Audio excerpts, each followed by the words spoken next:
Big pass புகழ் நடிகை Julie நேற்று சென்னை மாநகர காவல் ஆணையர் அலுவலகத்திற்கு வந்திருந்த நிலையில் நடிகர் விஜயை குறித்து தான் கருத்து தெரிவித்ததற்காக தன்னை திட்டமிட்டு பழிவாங்குவதாகவும் அவதூறு பரப்புவதாகவும் புகார் அளித்து செய்தியாளர்களிடம் பேட்டியளித்திருந்தார். சமீபத்தில் வேலூரில் நடைபெற்ற தேர்தல் பரப்புரையில் தாவேகா தலைவர் விஜய் ஒரு குட்டி கதை கூறியிருந்தார். அந்த கதையை விமர்சித்து ஜூலி ஒரு வீடியோவை வெளியிட்டிருந்தார். இதற்கு தாவேகா தொண்டர்கள் மற்றும் ரசிகர்கள் மத்தியிலிருந்து கடும் எதிர்ப்பு கிளம்பியது. சமூக வலைதளங்களில் ஜூலியை மிரட்டும் வகையில் பதிவுகள் வெளியானதால் என்னை என்ன வேண்டுமானாலும் செய்யுங்கள், என் குடும்பத்தை விட்டுவிடுங்கள் என மற்றொரு வீடியோவையும் ஜூலி வெளியிட்டிருந்தார். தற்போது ஜூலி அளித்துள்ள புகாரில் மிக முக்கியமாக ஒரு குற்றச்சாட்டை முன்வைத்துள்ளார். அதில் கிட்னி விற்பனை மோசடியில் எனக்கு தொடர்பு இருப்பதாக ஆதாரமற்ற பொய்யான வீடியோக்களை சிலர் பரப்பி வருகின்றனர்.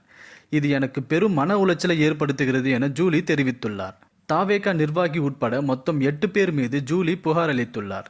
இவர்கள் திட்டமிட்டு தனது நற்பெயருக்கு களங்கம் விளைவிப்பதாக அவர் குற்றம் சாட்டியுள்ளார். மேலும் பெண்களை இழிவுபடுத்தும் வகையில் செயல்படும் அந்த 8 நபர் மீதும் பெண்கள் வன்கொடுமை தடுப்பு சட்டத்தின் கீழ் வழக்கு பதிவு செய்து கடும் நடவடிக்கை எடுக்க வேண்டும் என அவர் வலியுறுத்தி